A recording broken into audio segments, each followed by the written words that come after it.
I think we can start now. Okay.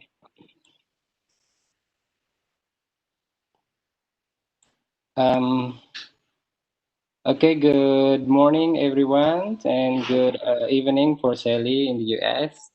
So, Om Swastiastu, Assalamualaikum, salam sejahtera untuk kita semua.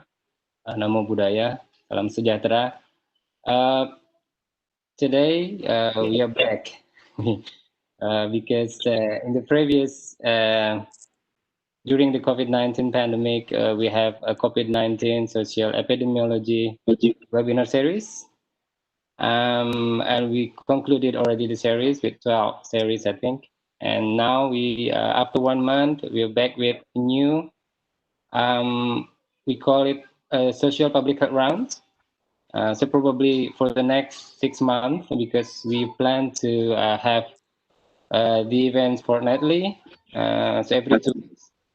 And we call the first round for the social public health round as the planetary health. And the first session of the round, we will talk about global health perspectives of the emerging diseases. So we will try to expand our talk not only COVID-19, but also all issues related to the public health or global health. And we have 2 excellent speakers today, Professor Shailey Prasad from Minnesota University in the US, and Dr. Sri Budayanti. And probably will be a little bit more introduced by our moderator today, Dr. Sutarsa. So Dr. Sutarsa is a faculty members at the Department of Public Health and Preventive Medicines at Udayana University, and currently living in Australia in the Canberra, doing his PhD. Actually, he just submitted his PhD thesis, so finger crossed, no major revisions. And he also got a lecturer position at the NU Medical School. And first of all, I would like to say thanks to all of the supporters today for the Department of Public Health and Preventive Medicine with the Bachelor of Public Health Programs, and also the Health Research Center at Udayana, and also Indonesian Medical Association, Denpasar chapter, and also the Indonesian Public Health Professional Association, Bali chapter. So we have a lot of institutions supporting this event. So welcome everyone. As the host and also the actually Dr. Sutarsa is also the co-host, and also Dr. Ayu Sandewi, which is today unable to join us, which is also the co-host for this event. So over to you, Dr. Sutarsa, as moderator. Thank you very much, Dr. Adi. So welcome, Shailey, to our first series of social public health rounds. Hopefully you can join the other events later on, and also welcome Dr. Sri, my senior and my teacher at the Udayana University. So yeah, welcome Bapak Ibu, all the participants of this webinar. So we are back now with new theme. So we no longer talk about COVID, but we try to make it broader to talk about a lot of public health issues. So as we all know, the health determinants are becoming more and more complex in the recent years. And from behavioral determinants, social determinants, ecological determinants, or even political determinants. So these determinants operating at global level, also at the national level and local levels. So today in particular, we will be talking about emerging diseases. This is a global health perspective. And we have 2 excellent speakers today, and I would like to introduce both of our speakers. So the first speaker is Prof. Shailey Prasad from University of Minnesota, the United States. And Prof. Shailey is a professor at the Department of Family Medicine and Community Health, and also the Executive Director for Global Health and Social Responsibility at the University of Minnesota. And hopefully in the next few months, Prof. Shailey will be officially a visiting professor at the Udayana University. So welcome, Prof. Shailey. And our second speaker is Dr. Sri Budayanti, specialist microbiology clinician and also consultant. And at the moment, Dr. Sri is the head of school, clinical microbiologist at Faculty of Medicine, Udayana University, and also the director of the One Health Collaboration Center at Udayana University. So without further ado, I would like to give the first opportunity to Prof. Shailey to deliver the speech. Stage is yours. Thank you, Sutarsa. That was really kind of you to introduce ourselves. I would like to start with the traditional greeting of Om Swastiastu from Minnesota. It's been a privilege to get to know your team at Udayana, and I've fond memories of my visit there, my interactions with Prof. Sri and Prof. Adi has been really good. So I look forward to further interactions as we go further. When I was contacted to talk a little bit about the premise of what is planetary health, I suggested that we look at it from the premise of what's global health. And the reason for this is that I think we are in a very particularly important time in our understanding of what is global health. So I would like to frame the discussion in that. A lot of what you mentioned, Sutarsa, is very important in the terms of where we see our future going. And while Adi is trying to load my slides, what I would like to keep this as a discussion. I'll have a presentations, and those of you who know me will tell you that I can keep talking, but I'd prefer if this is a discussion. So if you have any questions, please send them my way. Sutarsa will feed it to me, or if Sri or Sutarsa or Adi have questions, please stop me and ask me questions as we go along. So let's wait for Adi to load my. Adi, this is Sri's presentation, right? Yes.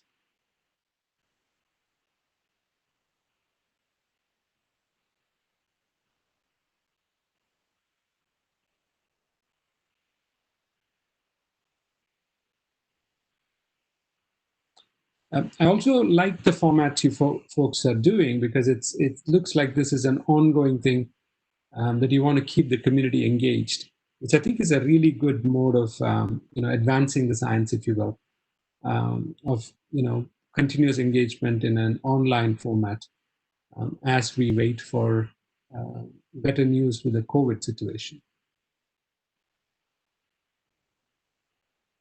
Thank you. And so I'm going to start with the premise that we are going to have a post-COVID era.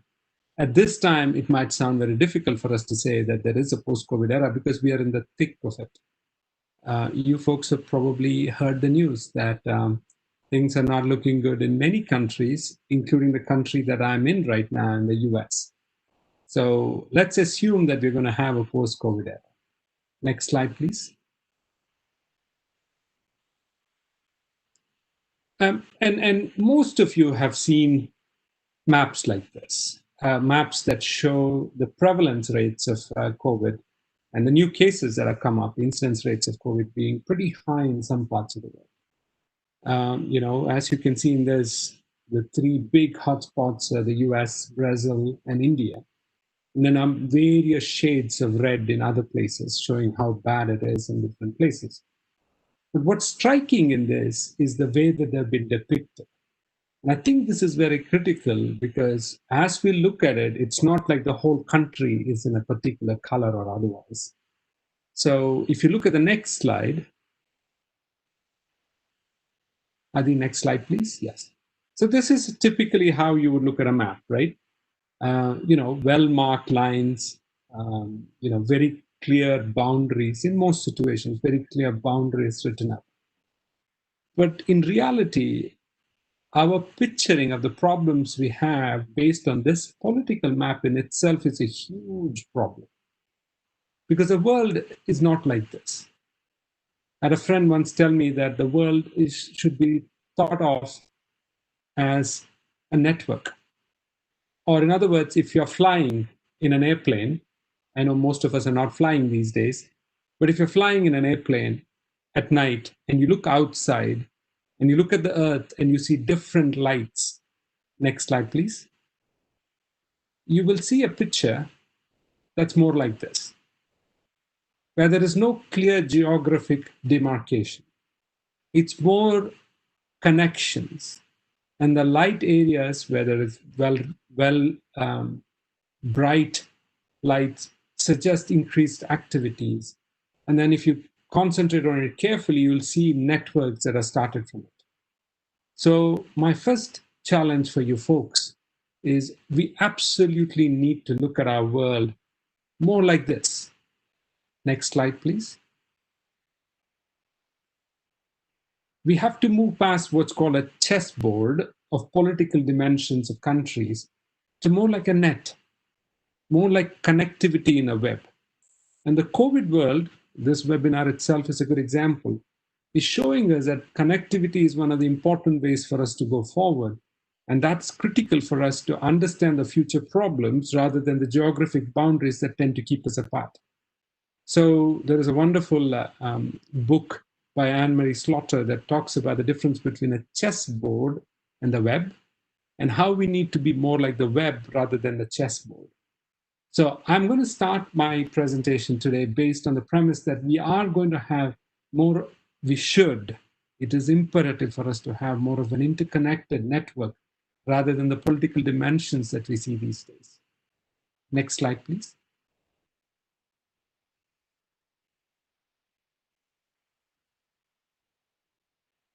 So let's start with where the problems are.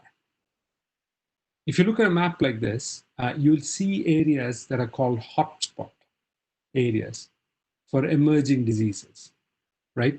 Some parts of Eastern Africa, Sub-Saharan Eastern Africa, parts of Western Africa, Nigeria, Ghana, Togo region. In Eastern Africa, it's usually Uganda, Kenya region, Rwanda and Tanzania maybe, the Indian subcontinent, parts of the East, including China, parts of Thailand, and parts of Indonesia. And then you'll also see such hotspots come up in areas like Mexico, parts of the US, parts of South America. These are important areas for us to keep in mind. But one of the important things that I want to emphasize is that a lot of these follow population densities. And if they are following population densities, that's where the task should be. COVID has shown us that most of the areas that I've highlighted in this map are showing the increased numbers of COVID patients, but more importantly are showing areas where we have had challenges in our systems being stressed too much. Next slide, please. So then the question is, how do we then prepare ourselves for the future, right? Pathogens have forever jumped species. We've known that viruses have jumped species for centuries, if not longer. Most of the what we call common viruses that we don't typically worry about these days probably started in other species before they came to humans. But about 200 years ago, it probably took about 60, 65 years, if at all, before it went around the world, maybe longer. These days, it's probably a few days. Now, this is something very important for us to keep in mind. The interconnected web that we already are talking about, particularly with the presence of travel, etc., has made the spread of disease very fast, very quick.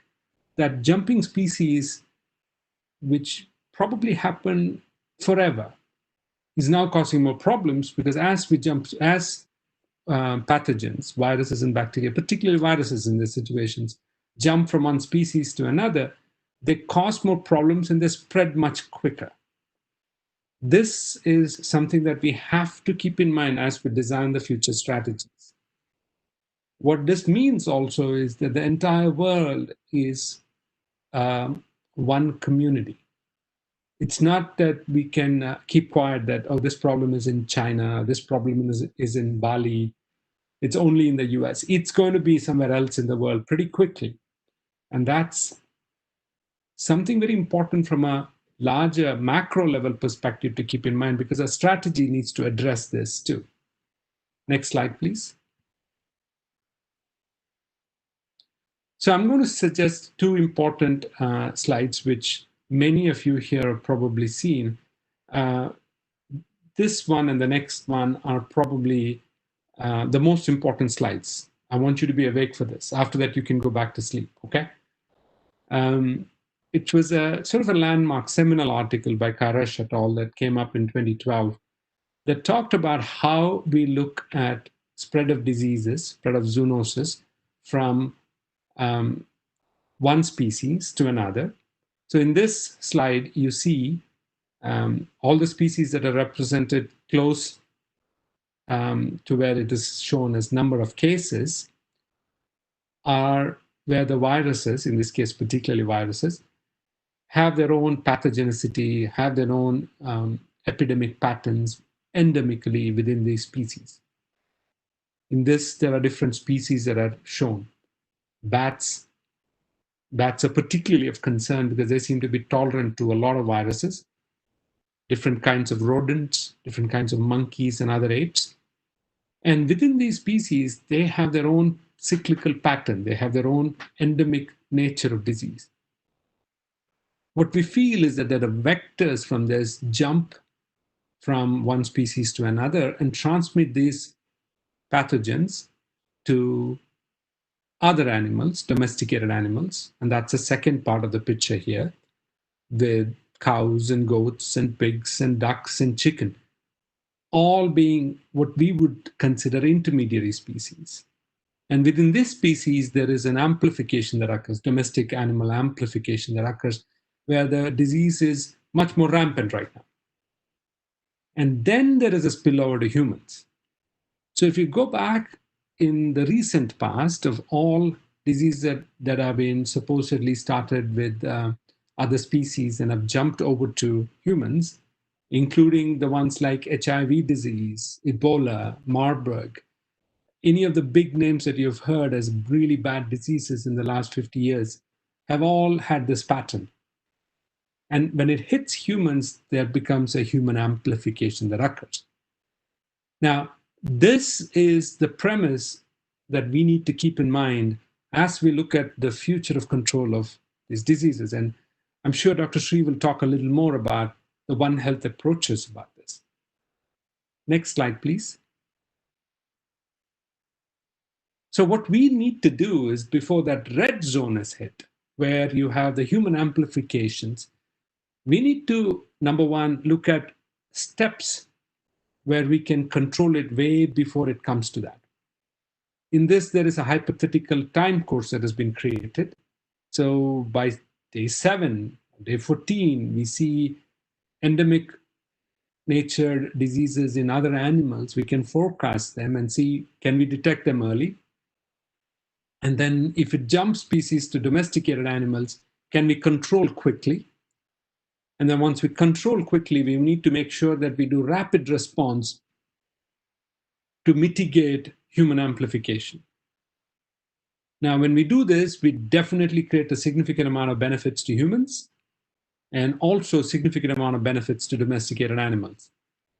Now, this is a model that is probably the best model that we have. The question is, did we follow this model? I can tell you in the US, we did not. We still are not. We are way behind. That's one of the reasons why cases in the US are really bad. And even to this day, we don't have a coherent response that is taking this into consideration, which allows for more and more patients in more and more human cases to be found. Now, if we paid heed to this model, we would really put a lot of investment in early detection, control operations. And like I told you before, we're all in this together. The whole world is one small community. So we should all be working towards that early detection and forecasting readiness and then control operations way early, not based on the political map, but based on the networking that we talked about. Next slide, please. So I told you the US has done a bad job. I'm here to say that. I think you all know that, right? There are various reasons, including lack of leadership. But what are the lessons we learn from this? Number one, we learn a lot more a year from now. So the lessons are evolving. But we need to do things differently. What I mean by that is we need to pay more credence to science, not political will. That's going to be critical, because science is the one that is actually going to get us together in early detection, mitigation strategies, rapid response strategies, and understanding that controlling a disease in another country is just as important, probably more important than just waiting for it to hit your shores. The second one, which is unfortunately lacking in many places, is humility. It's an understanding that we are not doing good. Can we learn from others? Today, when I look at mitigation efforts in Thailand, in New Zealand, and other places, we should be humble. We should be humble here in the US, saying that we haven't done a good job. We need to do a better job. And the third one is a message that I've been preaching from the beginning of this talk. We need to be less parochial. We should stop thinking about our own corners, and we should think more global. That is a critical message. Next slide, please. So what we need is a global citizenship. What does that mean? Well, there are various definitions for it. I think all of us in this professional field in health sciences, all students that are going into health sciences, need to have these three important dimensions. We should have global competence. What I mean by that is it's not enough to look and see what is in your own backyard. It's important to see what's there around the world. What are the diseases around the world? Because it won't be long, particularly in a place like Bali that tends to attract people from all around the world for its beautiful culture and people and food and all of that. We need to have people of global competence. The second part, we need to act in a socially responsible way, not just what is good for us, but what's good for society. And the third part is engagement with communities, civic engagement. So as professionals, public health professionals, health sciences professionals, or students of this field, these are the three very important things we need to be doing. Next slide, please. So that brings up the question, what is global health? I remember when Prof. Sri was here about a year ago, she asked me, you're at the Center for Global Health. What do you mean by global health? Can you explain that in more detail? In some ways, I would say that global health is a term that was coined by some white folks in rich countries so that they can go to another country and claim that they're doing good, right? In some ways, I can say that global health should be a participatory approach towards solving the world's problems. But I'll take you on a small history lesson.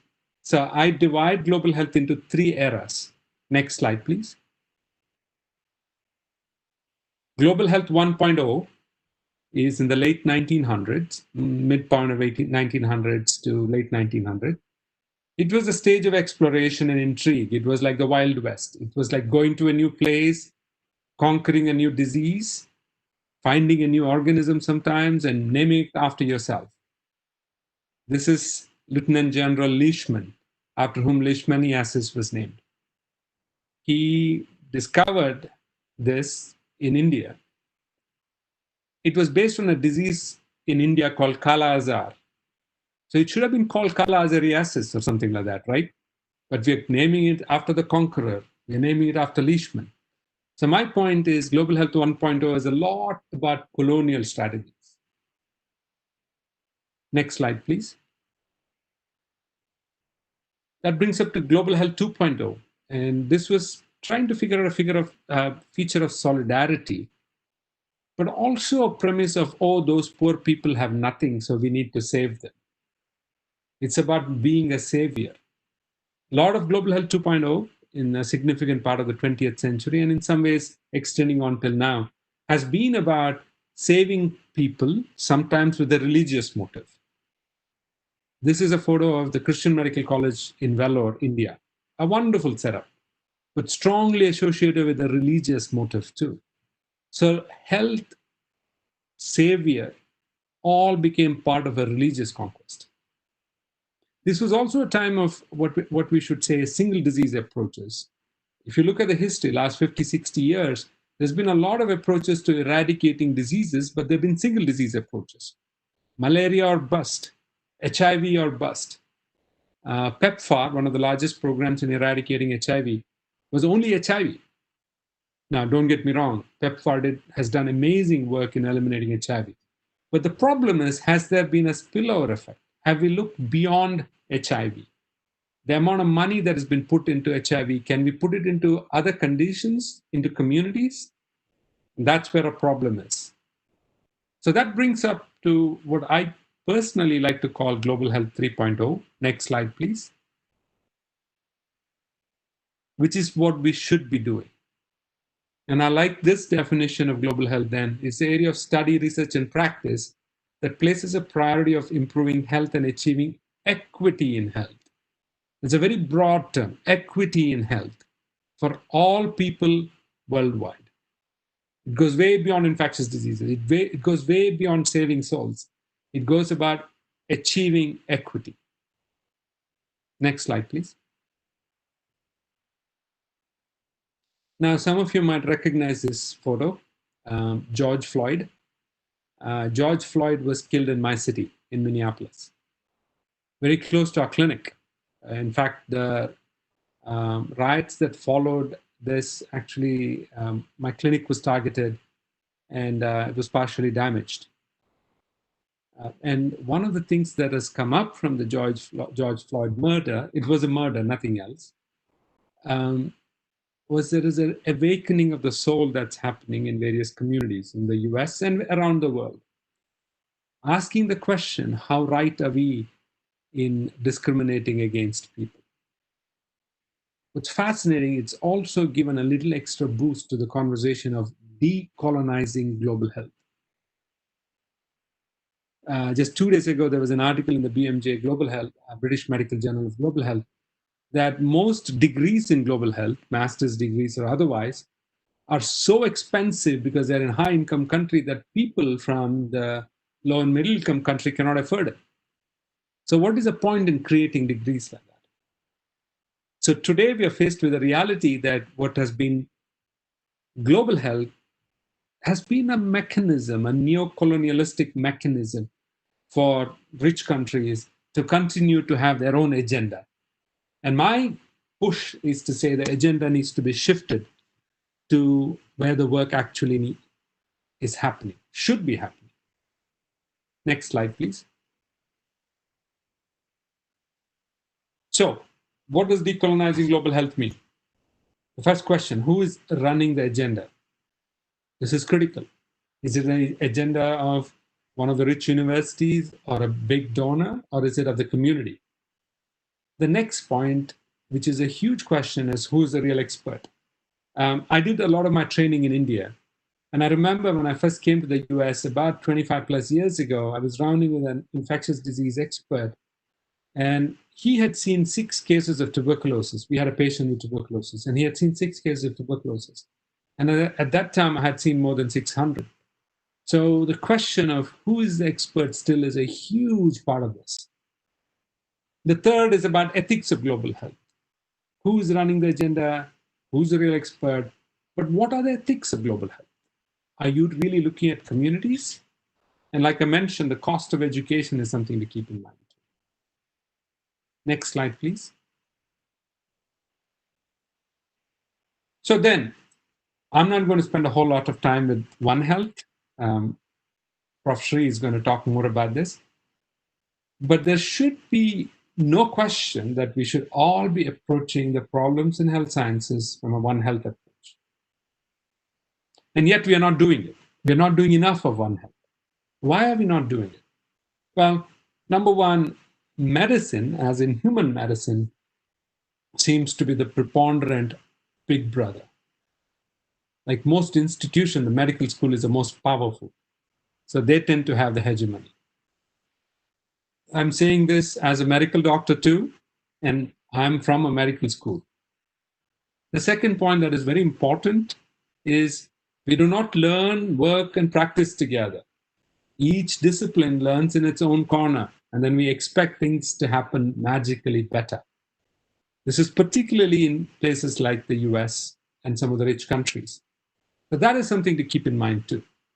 Next slide, please. So my challenge to all of us is we need to expand the premise of One Health, not just across disciplines, which is where it is stuck right now. We should go way beyond disciplines, to way beyond professions, to way beyond countries. All of us together is the one in One Health. Next slide, please. So what are the barriers to this? Well, like this cartoon suggests, it looks like politicians and others are carving out pieces of the earth to themselves. They don't want others in their shores, right? This is a huge problem around the world. In the last particularly 5 years, the growth of nationalist political movements have been so much of a concern around the world. You go to the US, Brazil, India, incidentally, all places where there has been really bad COVID cases have gotten really ultra-nationalistic in their approaches to things. Very protected, too many barriers. Next slide, please. Here are some other challenges. The funding remains that of an elite few. Today, some of the biggest donors come from high-income countries. And whatever their intention might be the best of intentions, but they control the agenda. There's still a lot of unethical practices in global health. Language is a huge challenge because a lot of the conversation occurs in English. And I'm saying this as I'm speaking in English to you folks. And around the world, particularly in some parts of the world, including the US, there is an anti-intellectual growth. People putting down science, people putting down knowledge. One of the biggest challenges we're facing in the US right now, you might have heard this, is a protest against masks. That is one of the most ridiculous anti-intellectual growth that you can ever think of. And then obviously policy issues, because it's always about what is morally driving you to make policy decisions. Next slide, please. When COVID was rampant in Italy in March, there was an article that came up in the New England Journal, an essay, and there was one particular quote in that essay that caught my attention. It's about Western healthcare systems being built around the concept of patient-centered care. But the epidemic requires a change of perspective towards the concept of community-centered care. We need to shift the focus from the individual. Don't get me wrong, the individual is very important, but the individual in the context of the community that they come from. And here I'd like to have a small brief pause. When I was in Bali last, my friends there, including Prof. Sri and Adi, took me over to visit some of the banjars, the neighborhood structures that are so important to cultural reasons, obviously, community reasons. But I would actually say that that's important from a health services viewpoint too, of how we communicate, how we control, how we actually look at the future of how our healthcare system should be. Again, I'm not saying the person should not be respected, the patient should be respected, but the patient should be always thought of in the context of the community that they come from. Next slide, please.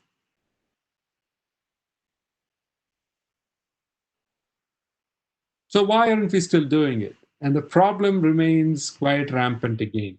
Even in my university is a large university. We have about 65,000 students. I can tell you, one of the first advice one of my mentors here gave me is, we are not a university, we're a federation of colleges. Each college has its own agenda. Imagine if it is one university with all those factions, how we can function across universities, across disciplines, across countries, with all our challenges in between. But my push still is, that is what is needed. That's what we should be doing. Next slide, please. So I am going to, in a very optimistic way, say that the post-COVID world will force us to, will demand us to, will require us to connect the dots. We need to look beyond our boundaries, much more than ever before. We are going to have to celebrate diversity, not about one person or one community or one university being superior to another. And then we should all jointly enjoy and celebrate the creation of new knowledge.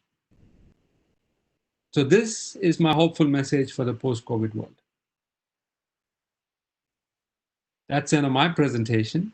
And again, I'll leave it to Sutarsa and Adi if you want to ask questions now or come back later to answer questions.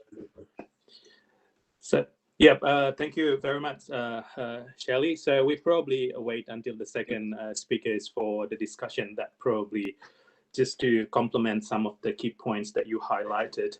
So I really like the talk. So it's really encouraging how we see global health. So yeah, because you make a really good point that global health is actually an extension of the neocolonialism, and there is a huge call to make it more equal, and it's not about global north, but it's about global south.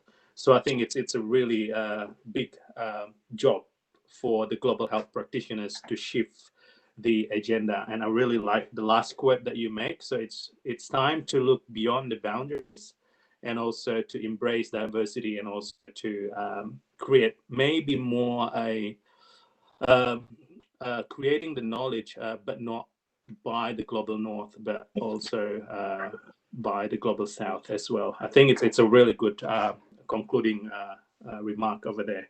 So for all of the participants, I invite you to raise your questions in the Q&A box, and I will read your questions to each of the speakers.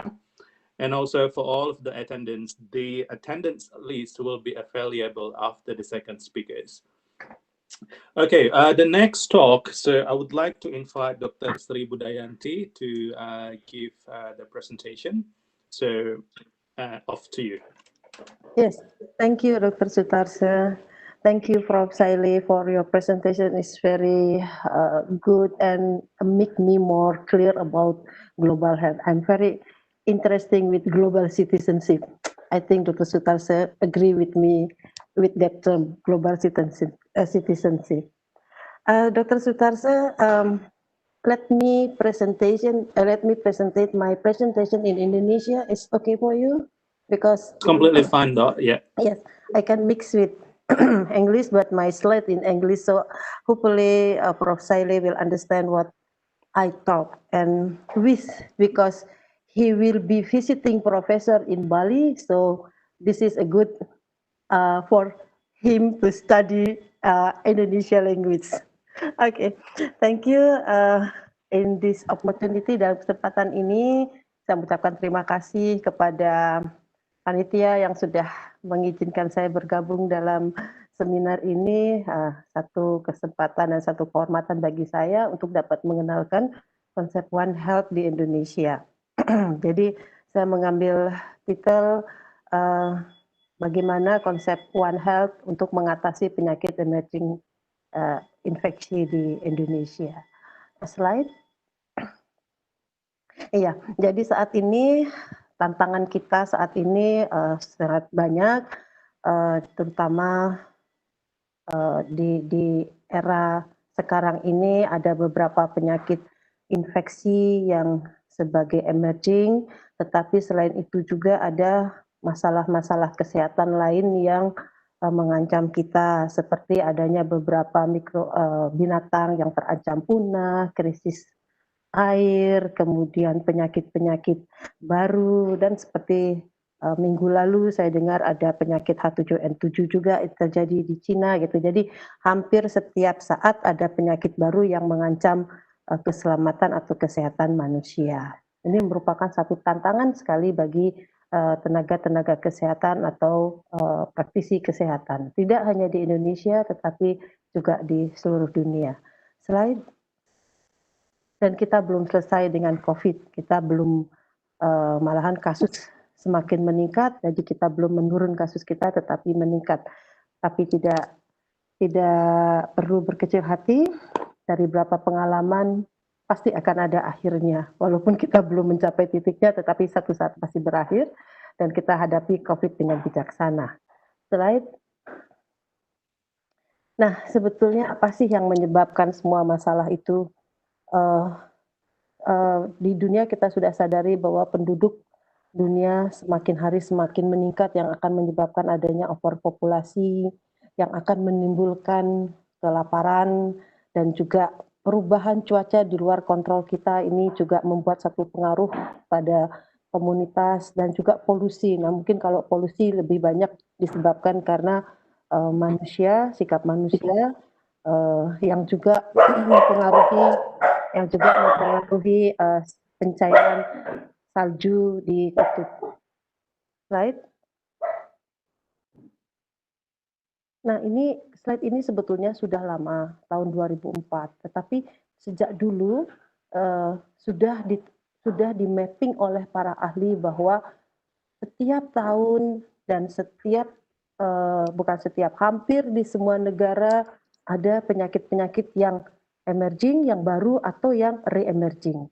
Dan kita lihat walaupun di sini slide-nya 2004, tapi setelah itu ada SARS, ada MERS, sekarang ada COVID. Ini menunjukkan bahwa emerging infectious disease, penyakit emerging ini bisa mengenai di semua tempat dan kita tidak tahu kapan akan terjadinya. Slide. Nah, apa sih sebetulnya yang menyebabkan timbulnya penyakit emerging itu? Jadi tadi di slide sebelumnya saya sudah menunjukkan adanya overpopulasi, adanya perubahan iklim, adanya polusi, itu sebetulnya berhubungan sekali dengan timbulnya satu penyakit. Nah, slide ini sangat penting bisa menjelaskan mengapa bisa terjadi penyakit yang baru. Jadi kalau dilihat di atas, dengan bertambahnya populasi, maka akan terjadi beberapa tahapan perubahan lingkungan. Dari yang regional, kemudian akan terjadi perubahan landscape. Nah, salah satu contohnya, jika satu populasi meningkat, maka kebutuhan makanan akan meningkat. Maka akan terjadilah urbanisasi, perpindahan penduduk dari desa ke kota untuk mencari mata pencarian yang lebih bagus. Itu akan merubah landscape-nya, akan terjadi pembukaan suburban, banyak-banyak daerah-daerah pendukung kota besarnya. Selain itu juga jika mereka dengan penduduk yang bertambah, maka kebutuhan makanan akan bertambah. Maka akan terjadi perambahan hutan atau penebangan hutan. Sehingga terjadi perubahan juga landscape dari hutan. Nah, jika hutan tidak ada, jika satu daerah tidak ada hutan, maka pertanian juga membutuhkan peningkatan produksi. Maka petani akan melakukan intensifikasi. Di situ akan terjadi juga perubahan. Mereka berusaha gimana caranya dari panen yang setahun 2 kali bisa menjadi panen yang 4 kali. Nah, ini akan merubah struktur landscape dari tanah atau dari permukaan bumi kita. Perubahan landscape itu akan berpengaruh terhadap perubahan di community. Akan terjadi keseimbangan atau perubahan antara human dan lingkungan. Jadi dari manusia akan menyesuaikan diri dengan lingkungan. Begitu juga lingkungan akan menyesuaikan diri dengan dengan manusia. Nah, di level berikutnya adalah di level populasi, maka akan terjadi perubahan host patogen dinamik. Artinya, host patogen dinamik itu host patogen dinamik ini yang sering menimbulkan satu penyakit baru. Host patogen dinamik ini yang menimbulkan suatu emerging, suatu penyakit yang baru. Ada 3 cara. Jadi pertama, jika satu mikropatogen dia berpindah host. Contohnya misalnya salmonella. Salmonella itu biasanya merupakan flora normal pada binatang reptil, pada iguana atau pada ular. Tetapi dengan banyak hutan yang rusak, maka habitat dari reptil, habitat dari ular akan bergerak menuju pemukiman. Nah, pada saat flora normal pada binatang tersebut kontak dengan manusia, maka di manusia salmonella itu menjadi true patogen. Dia adalah true patogen, dia bukan flora normal dari manusia. Begitu dia kontak mengenai manusia, maka dia berpotensi menimbulkan satu penyakit yang baru. Itu yang disebut dengan host switching. Jadi host yang baru, kuman yang pada binatang merupakan flora normal akan menjadi patogen pada manusia. Yang berikutnya penyebabnya adalah terlewatnya jumlah patogen. Jadi di dalam ilmu mikrobiologi, suatu patogen mampu menimbulkan penyakit jika jumlahnya mencapai titik tertentu. Mungkin kita di kedokteran mengenal istilah infective dose atau dosis infektif. Nah, dengan semakin mendekatnya komunitas dari binatang ke manusia, maka jumlah mikroorganisme yang dulu sedikit, dia jumlahnya akan semakin banyak, sehingga di satu titik dia akan bisa menimbulkan infeksi. Dan penyebab yang ketiga yang paling sering adalah adanya perubahan genetik atau mutasi. Kontak yang erat, kemudian terjadi mutasi pada organisme itu, pada patogen tersebut, berpindah kepada manusia, maka akan menimbulkan satu penyakit infeksi yang baru. Jadi semua ini dari gambar sebelumnya, kelaparan, polusi, perubahan iklim, itu semua akan memberi potensi untuk terjadinya suatu penyakit yang baru. Slide itu tadi. Nah, sudah terbukti bahwa penyakit emerging itu sebagian besar bersifat zoonosis, sama seperti COVID yang kita alami yang disebabkan oleh SARS-CoV-2 itu disinyalir berasal dari binatang awalnya yang kemudian mampu beradaptasi bersirkulasi di human menimbulkan pandemi. Nah, dari beberapa riset sudah dibuktikan bahwa 60% dari penyakit infeksi pada manusia adalah zoonosis. Dan 75% dari itu berasal dari binatang. Jadi ini 75% dari penyakit emerging itu berasal dari binatang. Dan 5 penyakit baru setiap tahunnya, 3 itu berasal dari binatang juga. Oleh karena itu, dan 80% yang penyakit yang berpotensi sebagai bioterorisme itu juga berasal dari binatang. Jadi angka-angka ini sudah dibuktikan oleh ilmuwan betapa sangat berbahayanya atau sangat pentingnya kita memberi perhatian kepada penyakit-penyakit yang bersifat zoonosis. Slide. Slide itu tadi? Ya. Nah, itu tadi secara teori. Saya tidak ingin membawa pendengar semua peserta webinar jauh-jauh.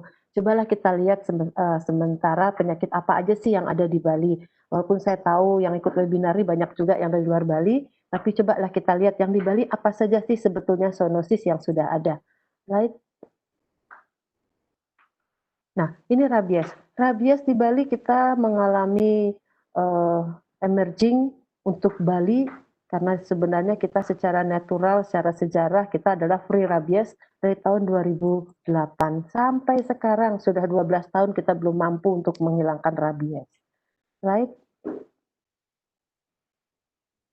Kita juga masih Bali itu endemis untuk avian flu pada burung-burungnya, pada binatangnya. Yang kita jaga jangan sampai ada manusia yang terinfeksi oleh virus ini. Gitu. Jadi, tetapi kalau kita melihat dari segi aviannya, burungnya, Bali itu termasuk dalam endemis. Jadi ancaman flu burung masih ada di sekitar kita. Right? Kemudian Japanese encephalitis kita tinggi. Di Bali sangat tinggi kasusnya dibandingkan dengan daerah lain karena kita tahu reservoirnya adalah babi dan kita tahu di Bali banyak ada babi sehingga Japanese encephalitis itu termasuk endemis di daerah kita. Right?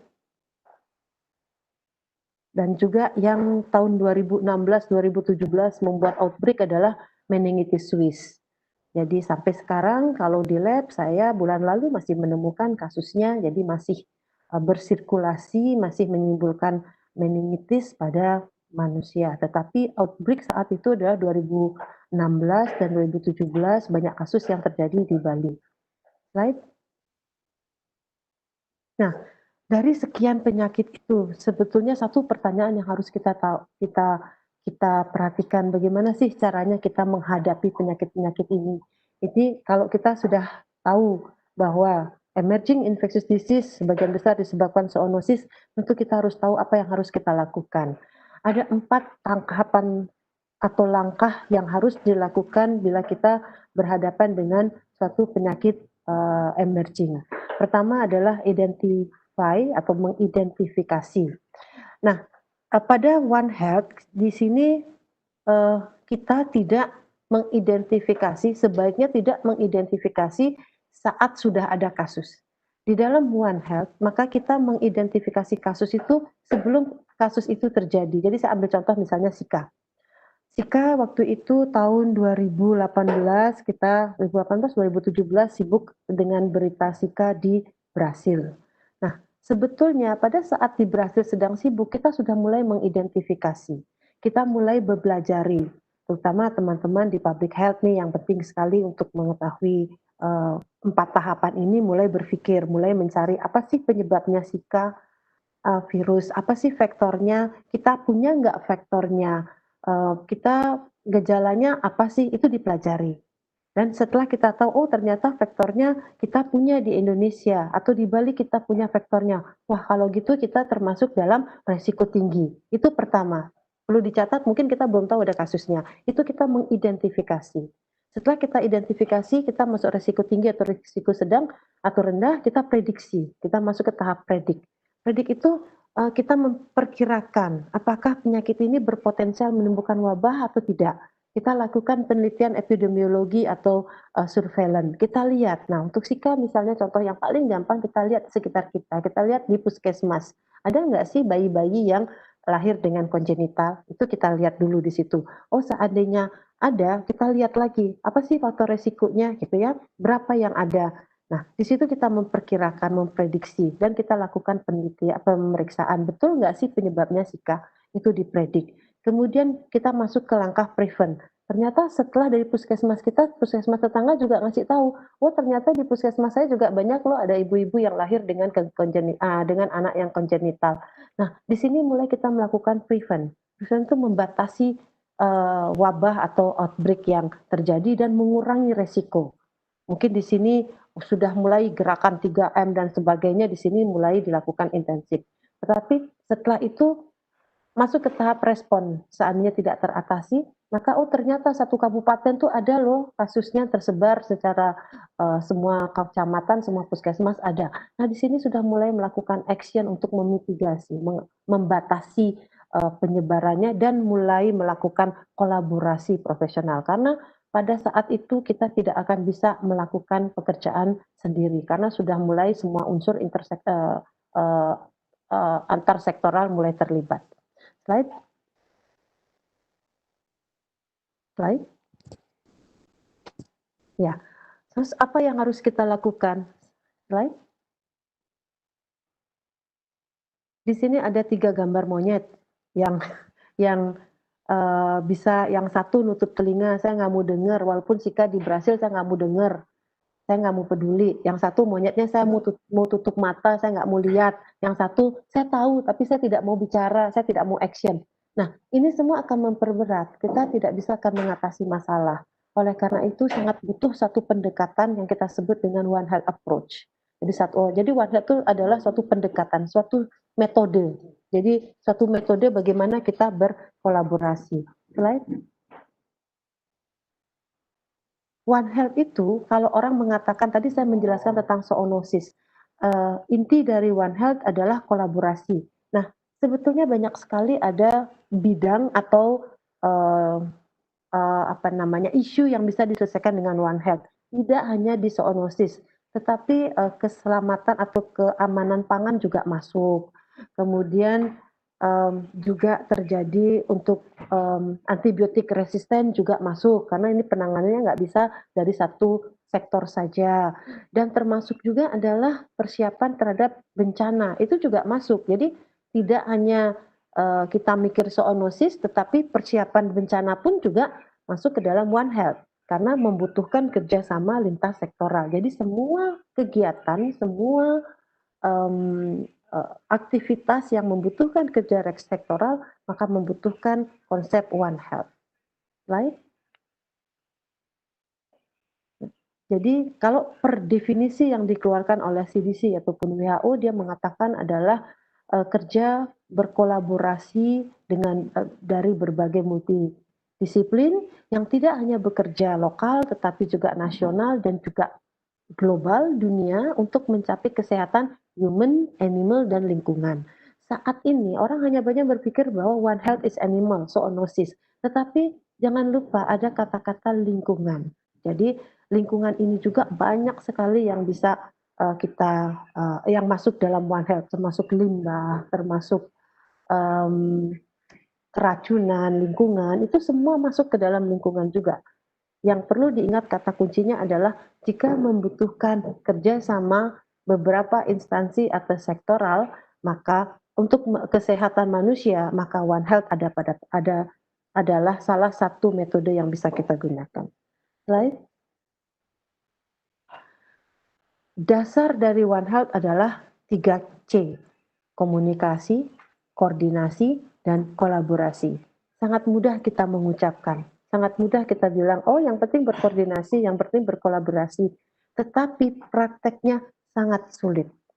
Tetapi kalau kita mampu melakukan 3 konsep ini, maka kita akan mampu menjadi global citizenship, seperti kata Prof. Shailey tadi. Karena ini dibutuhkan sifat-sifat untuk mampu berkoordinasi, mampu berkolaborasi, itu sangat dibutuhkan sifat mampu menghargai sesama, mampu respect terhadap keahlian orang lain, tidak egois, mampu mendengar. Jadi dengan 3 konsep ini, maka kepribadian seorang yang bermain di One Health itu sangat dituntut bisa bekerja sama.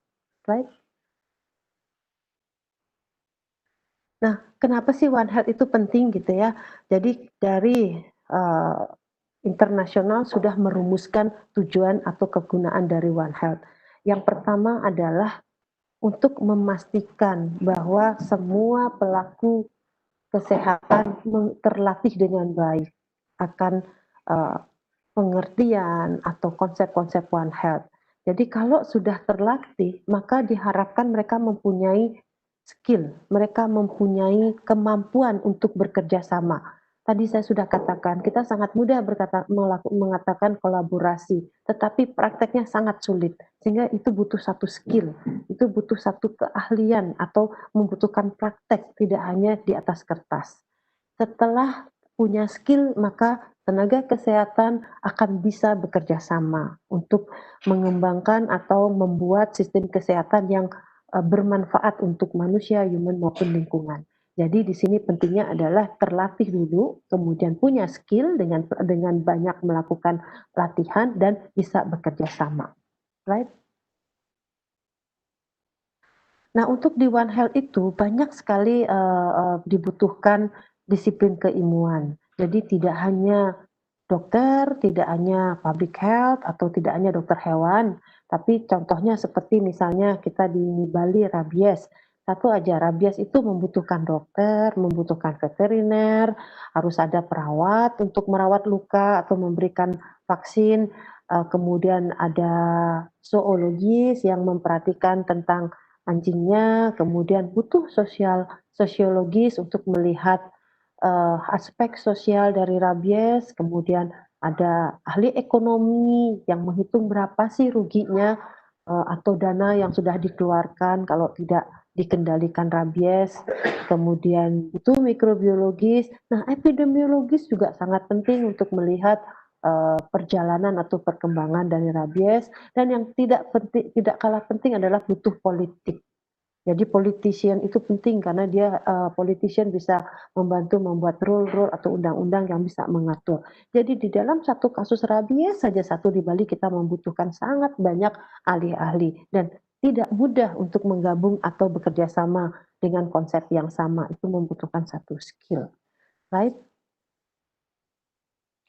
Nah, di Indonesia kita sudah punya networking untuk One Health yang dinamakan dengan Induhun, Indonesia One Health University Network. Ini membersnya 26 universitas cukup besar, right?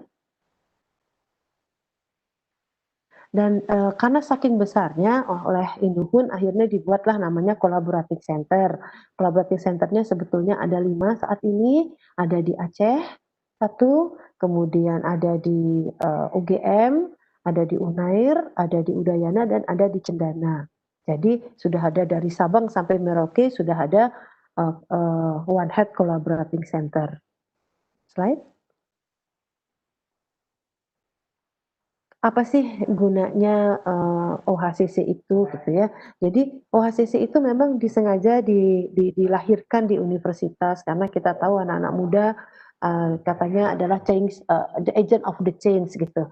Jadi diharapkan dengan di universitas sudah ada kurikulum, ada prakteknya, sehingga nanti orang-orang yang ditamatkan dari universitas itu mempunyai kemampuan untuk menjadi pemimpin di bidang One Health. Jadi ada menciptakan atau mencetak individu yang memiliki skill yang efektif dan efisien untuk bekerja sama. Dan ini dikatakan sebagai a new graduate species. Jadi saya tidak mengerti kenapa di jurnal dibuat seperti ini, karena mungkin sangat sulit untuk menghasilkan atau mencetak atau membuat seseorang yang bisa bekerja sama, bisa saling secara efektif dan efisien bisa bekerja sama. Oke, slide. Nah, OHCC Udayana sudah mulai sejak tahun 2016 dan di sini beberapa kegiatan sudah dilakukan. Jadi sekali lagi bahwa yang di universitas itu tidak hanya berpikir mengenai universitas, tetapi melakukan advokasi dan komunikasi multisektor. Jadi kita juga melakukan pendekatan ke Pemda, melakukan ke pemegang kebijakan. Right? Juga melakukan koordinasi dengan semua stakeholder yang ada. Ini adalah kelihatannya mudah, tetapi sangat-sangat sulit untuk menggabungkan dan memberi pemahaman kepada mereka. Slide. Dan kita pernah mencoba membuat One Health Professional Training. Disuruh membuat satu jembatan dari pipet saja, ini bisa butuhnya 1 jam dan tidak jadi-jadi. Karena kenapa? Karena semua orang mengeluarkan idenya, semua orang memberi saran, semua orang menjadi leader. Padahal di dalam satu tim dibutuhkan satu leader yang kuat, yang bisa memimpin, yang bisa memberikan masukan kepada timnya. Slide. Dan kita juga tidak hanya di pemerintah, tapi kita juga ke community. Kita masuk kepada community, mendekati anak muda dengan teruna-teruni Banjar, kita mencoba masuk ke sana juga. Slide.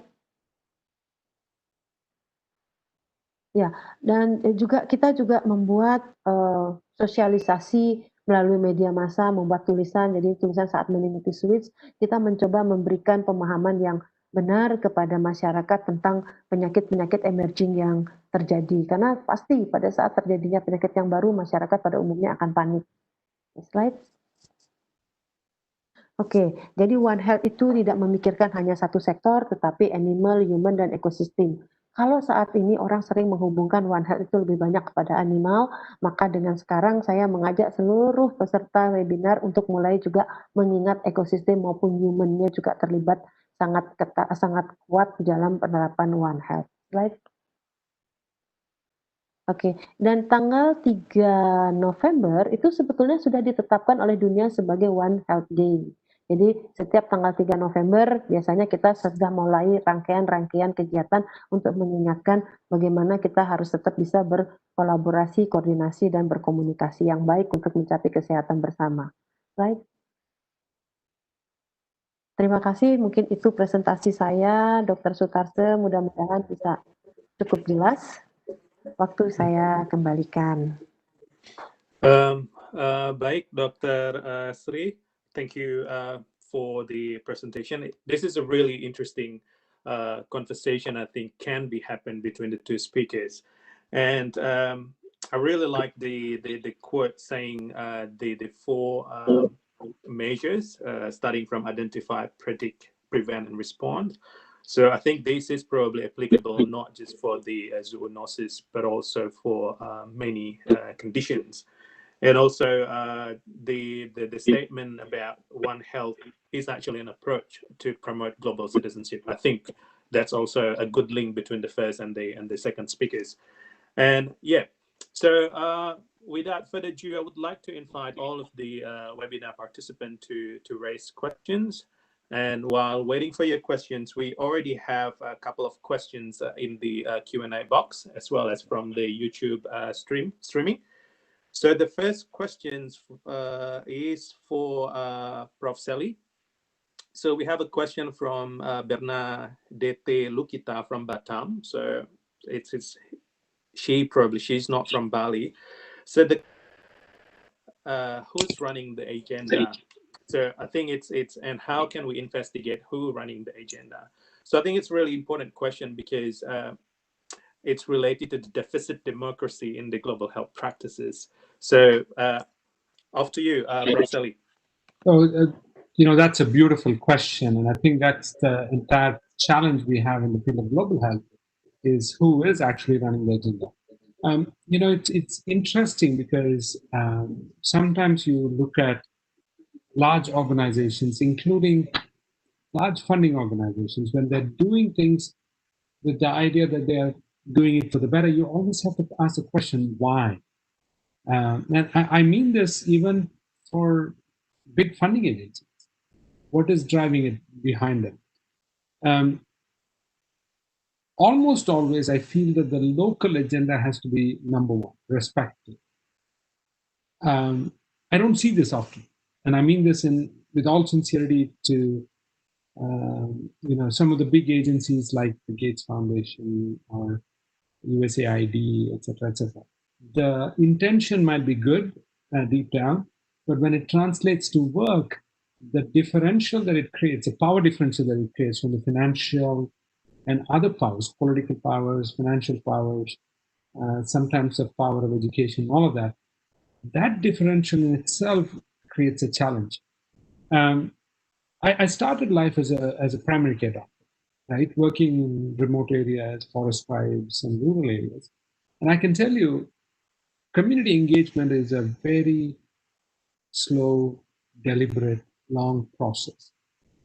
So even in this, the agenda has to be set by the local population. And the local entity can be a small town, a small banjar, all the way to a country. But it has to be set by the local. It cannot be set by somewhere else, and then the locals are expected to follow a protocol, right? So this, I think, is a huge part of what should happen going forward. Yeah. Thank you, Prof. Shailey. Yeah, I think it's a really strong point there. So we need to shift the agenda. So I don't know how we can shift the agenda, but I think it's the moral virtue is there. So we can't really follow the global north agenda, but the agenda has to come from the local community. Thank you for that. So we also have another question for Dr. Sri. So I think this one from Bapak Dharma Semaya. So the question is that how One Health approach can best be implemented to optimize control strategy for COVID-19 in Indonesia and Bali? Yeah. So, yeah, go for it. Hello. Yeah. Okay. For Dharma Semaya, yes. Traditionally, One Health is, many people think One Health is zoonosis, but based on my experience in COVID in Bali, we can use One Health approach to COVID because, for tackle the COVID, we should work together, not just one department. But sadly, we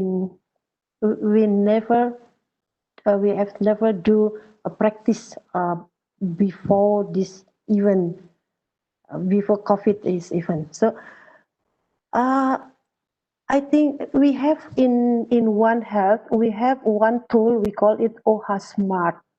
So OHA Smart, this is like tool can check or can use to know what is our role in one event. So like me as a microbiologist or as a scientist, we can use that tool and apply where is my position or what is my responsibility in COVID problem like that. So, but in Bali, I think in Indonesia, Saudara Sutarsa, di Indonesia kita pernah melakukan pelatihan OHASMAT di 10 provinsi. Jika pemerintah itu melibatkan pemerintah, jika pemerintah masih mengingat itu sangat bisa digunakan karena melibatkan semua stakeholder. Gitu. Nah, COVID sebetulnya bisa dipakai dengan menggunakan aplikasi OHASMAT. And I think in 25 August we will run this training in Bali, OHASMAT in the small group. Dr. Adi will be a trainer in that training. Shailey, do you have any takes on that? Pardon? No. Prof. Shailey, do you have any comments on that question? Yeah, so there are two ways to look at it. So the one hand, like Prof. mentioned, is an approach. And there are two ways to look at it. Once a condition is already here, for example, COVID, you can use One Health tools to analyze what went wrong. How could you have done mitigation strategies, prevention strategies way ahead of time, number one.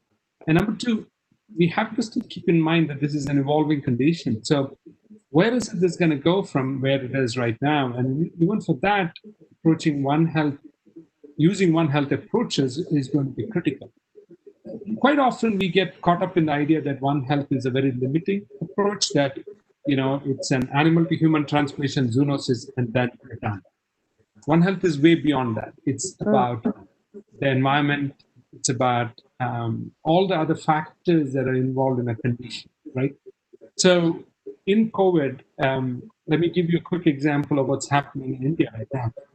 Because of a lot of the public policy things that have happened in India, control over 1.4 billion population, we are now concerned that now we are having an increase in tuberculosis patients, malnutrition issues, and other things. So a One Health approach would ask you to look at all the things on the table, approaching it from the political angle, the environmental angle, the economic angle, all of that together to approach it from a. So I think that is critical to keep in mind, because I think sometimes we get so narrowed in our vision as One Health is just, you know, one bug jumping from one species to another. So we need to include the veterinarians in that sense. No, it's way beyond that. Yeah. And I think it's very clear from Dr. Sri's presentation as well. So we need to include many stakeholders as well as many knowledge and many partners if we want to do a proper One Health approach. So yeah, so we have another question for Dr. Sutarsa. Can I add that question, that answer? Oh yes, go for it, Doc. Yes. One government say that in COVID era we have three enemies. Three kind enemies. One is the viral. That's viral. The second is the sectoral ego sectoral, and the third is the hawk media who send the hawk news. So ego sectoral, that make it difficult to handle COVID. So I think One Health have a portion in that part to help manage the COVID problem. That but the difficult thing is the difficult for someone or for one institution to reduce their ego, to give the other stakeholder opportunity based on their skill. That I think One Health can help to solve the problem. So essentially to facilitate effective collaboration, though, yeah, across sectoral. Yeah, hopefully that's answer the question for Bapak Darmasmaya. And we have another questions for Dr. Sri from YouTube.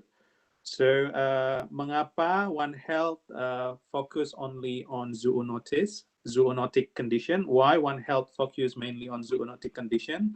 What about non-communicable condition? Can One Health be applied to solve non-communicable conditions? And along with that, we have also one questions for Prof. Shailey. So looking at the knowledge production in the global health practice. So at the moment, it's dominated by the global north countries. So how can we increase the knowledge production from the global south? So yeah, maybe Dr. Sri first and then Prof. Shailey. Oke, sebetulnya tidak hanya di zoonosis, tetapi zoonosis itu sangat mudah untuk menunjukkan, jadi masalah zoonosis itu sangat mudah untuk menunjukkan perlunya kerjasama lintas sektoral. Yang paling susah kan kerjasama kepentingan human dan animal. Jadi di awal zoonosis One Health memang digunakan untuk mengatasi masalah-masalah zoonosis. Tetapi perkembangan sekarang dengan konsep kolaborasi, komunikasi dan tiga C tadi itu kita bisa gunakan di mana-mana. So One Health approach doesn't just for zoonosis, but we can extend for the other problem as long as you need collaboration with the other person. I think that Dr. Sutarsa. Is for zoonotic condition, though, yeah, so it can be applied for other condition. Okay, Prof. Shailey, so.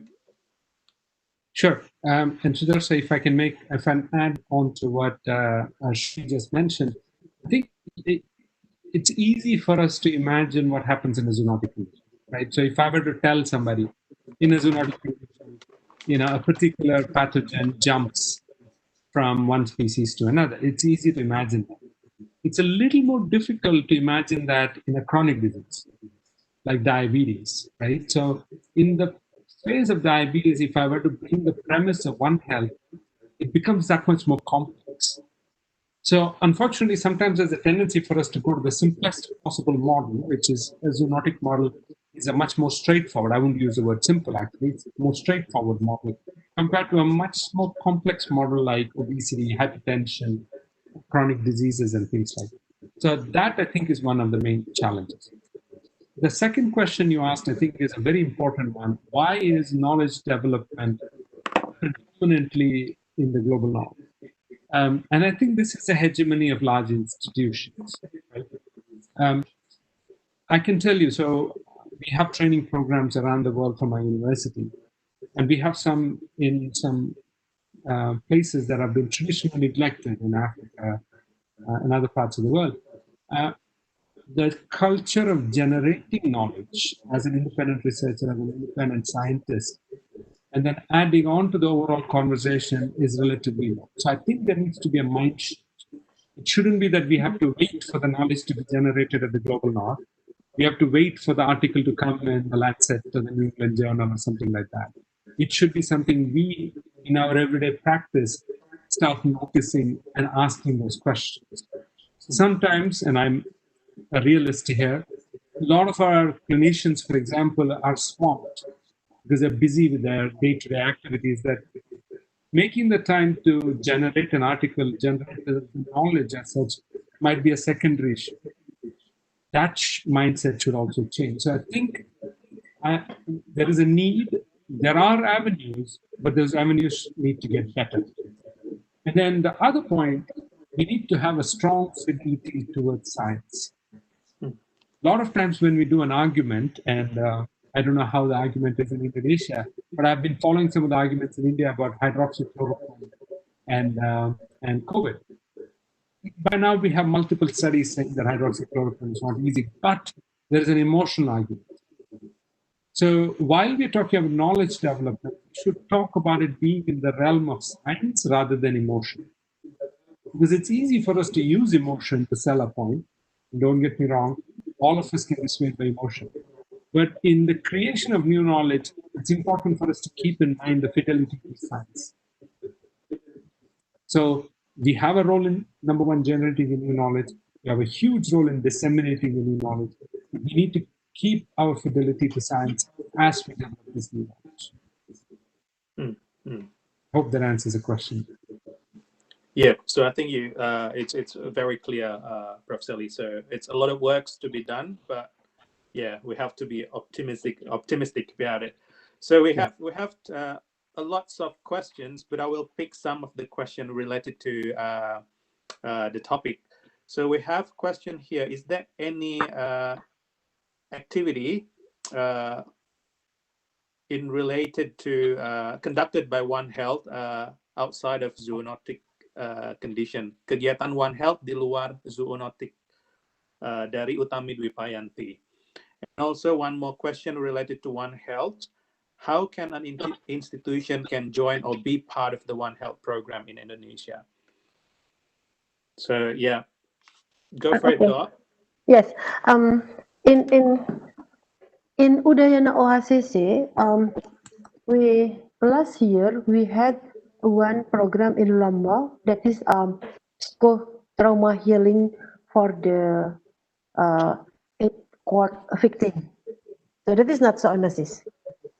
That is not zoonosis. That is the example, one example. And now in this year we starting to expand not just in zoonosis. We do webinar in many kind of topic like gender. Maybe next month talk about gender. We talk about nutrition, exercise, and many kind, not just zoonotic. Like that. That is the real And example. How can an institution be part of the One Health, Doc? Yes. Right now, we have Indohun in Indonesia and 5 One Health collaborating center. So each collaborating center has duty or regional or Indonesia. I mean, like Bali, I have responsibility to develop One Health or as Jadar University in Nusa Tenggara and part of Sulawesi, like that. So from Aceh, they have Jadar region. So for Julia Dharma, I know he's clinical microbiology in Manado, so he can contact Udayana OACC, or for the other participant can contact Indohun, how to join with One Health in Indonesia. Right now, maybe from university, we start from university, but maybe in the others opportunity, we can collaboration or make expand not just in university but in the other institution too. Okay, thank you, Dot. So, and we also have another question here. I think this one probably can be answered by both of the speakers. So, One Health can obscure the political agenda of the global north. So, what do you think about this statement? So, maybe Prof. Shailey can start with that. Can you repeat that, Sutarsa? So, One Health can obscure the political agenda of the global north. So, what do you think about this statement, Prof. Shailey? That's a beautiful statement. I like the premise behind it. And I would probably approach it in 2 ways. One is One Health, another way that the global north is trying to influence policy in other countries. Now, that's also something for us to keep in mind, right? But you're right. One Health, a lot of times the political agendas of the global north can be significantly driven by economic interests. Economic interests tend to be the one that drives most large political agendas anyway, right? So you know how they say, follow the money, you know why that things are being done in particular ways.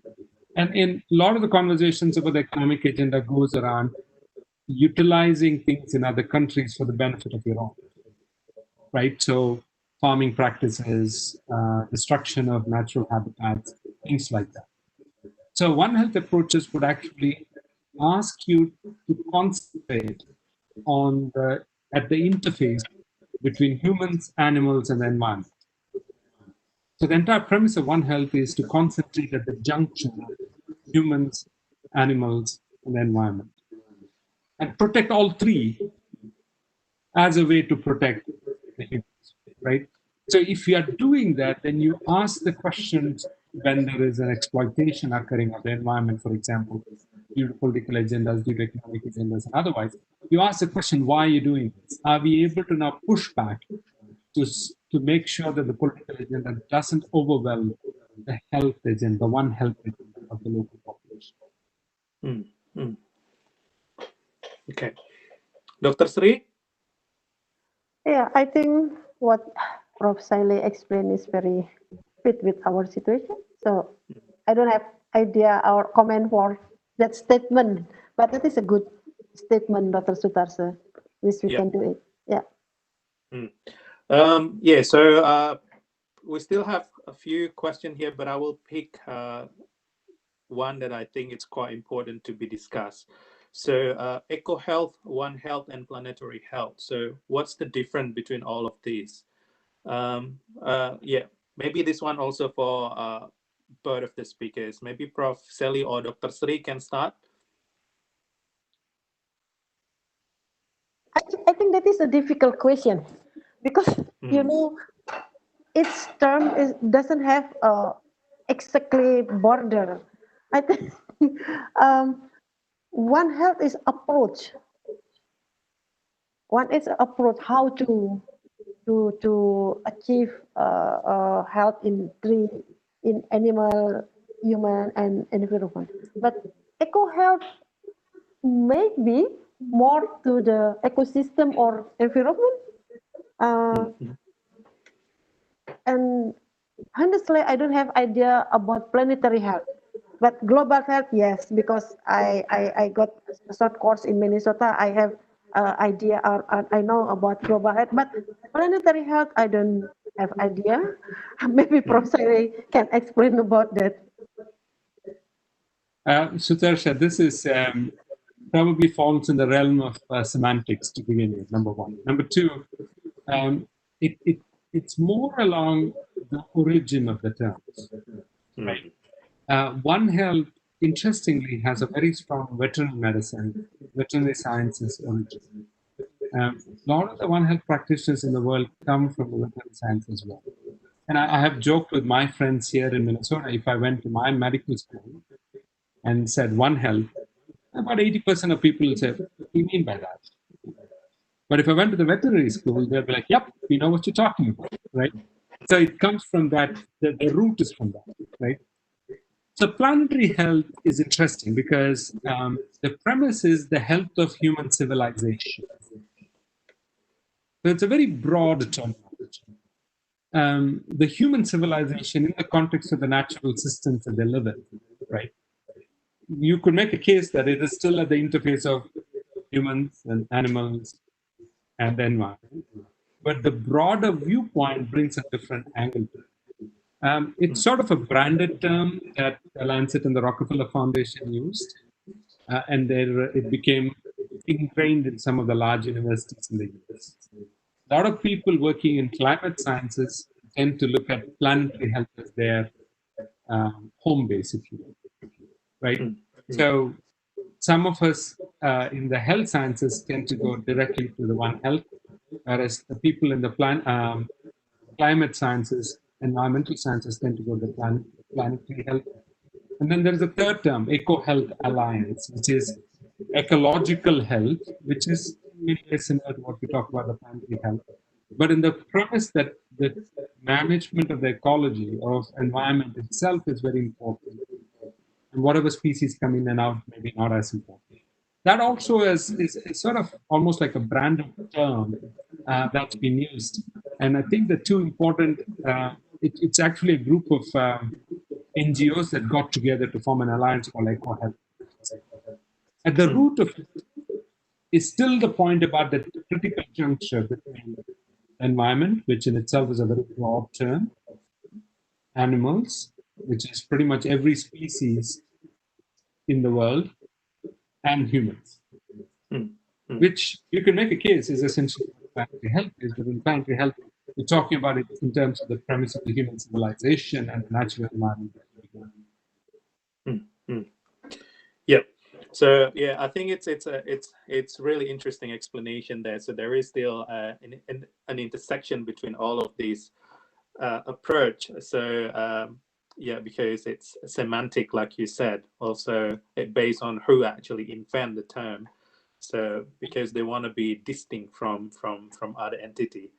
You hit it right in the head there. I think, Sutarsa, that's a very important point. There is a proprietariness that comes in. Yeah. The proprietariness that you hear, I've been to a planetary health meeting and I felt like I was almost in a cult, but then I'm like, wait, a lot of the things we're talking about is very similar to One Health. And then, you know, it's probably that proprietariness that adds on to the confusion. Yep. Well, thank you very much, Prof. Shailey and Dr. Sri. So I think time is our public enemy. So we already 12:41 now. So we maybe exceed around 15 minutes of the allocated time.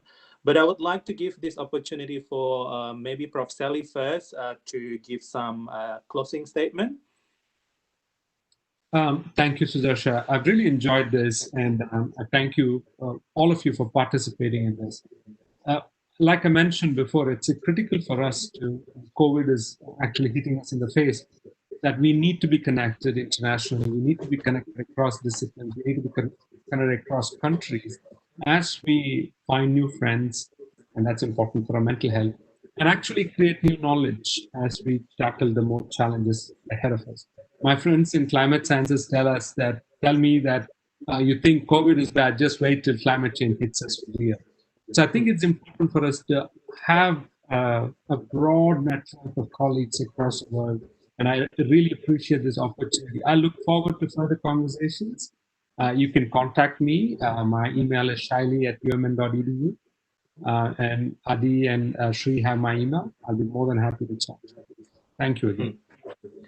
Thank you, Prof. Shailey. Dr. Sri Budayanti, silahkan closing statement. Ya. Terima kasih Dr. Sutarsa. Jadi saya sih dari sebagai praktisi One Health ingin mengajak semua peserta webinar pagi ini untuk ayo bersama-sama mempraktekkan One Health, karena kita bisa menggunakan di semua bidang, tidak hanya zoonosis. Yang pertama, yang kedua dengan menjadi praktisi One Health kita belajar untuk berkomunikasi, berkolaborasi, dan bisa menghargai sesama, dan kita yakin dengan bersama kita akan lebih mampu menyelesaikan masalah-masalah yang ada. Jadi itu membutuhkan suatu latihan, jadi jangan pernah ragu untuk berkolaborasi. One Health Udayana OHCC sangat terbuka untuk semua yang ingin bekerja sama atau berkolaborasi. Dan saya rasa sifat-sifat atau basic dari Global Health akan mampu mengantar kita menjadi global citizenship untuk masuk ke dunia Global Health, karena salah satu tadi dikatakan bahwa global competence itu sangat penting dan One Health adalah basic dari global competence. Terima kasih. Okay, thank you very much, Dr. Sri. And that's the end of our session. But towards the end of this webinar, Dr. Adi and myself will show you the 10 topics that we will be covering during this series. So once again, thank you very much, Prof. Shailey and Dr. Sri Budayanti. And I would like to give it back to Dr. Adi Wirawan. Thank you, Sutarsa, for moderating the sessions. It's a very fruitful discussion for this morning. And thank you, Prof. Shailey. It's a sleeping time for you in the US. Thank you for joining us. Maybe Dr. Sutarsa, do you have the outline for the next sessions? Yes, I do have. Okay. Can you give me access to share my screen? Okay, sorry. That's I forgot.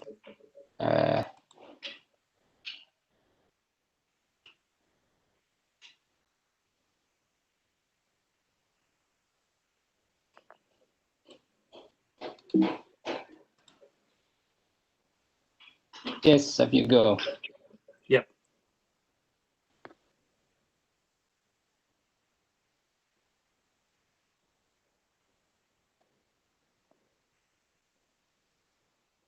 Can you see the screen, Budayanti?